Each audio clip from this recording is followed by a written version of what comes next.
Right, this is my toolkit for doing this felling.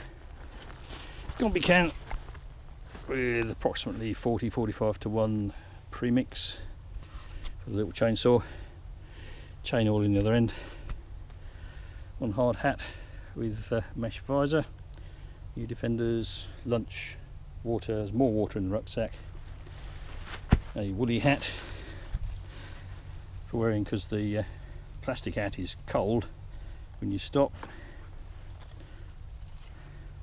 chain file.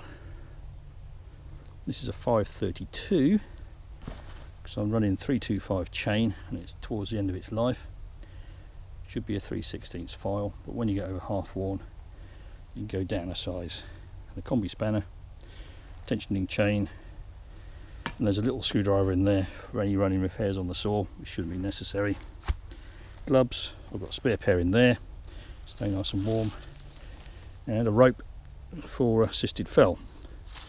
I'll get on that later. And lunch, never get separated from your lunch. And chainsaw trousers. Ugh. Orange, bright orange. So that's it. Right, to work.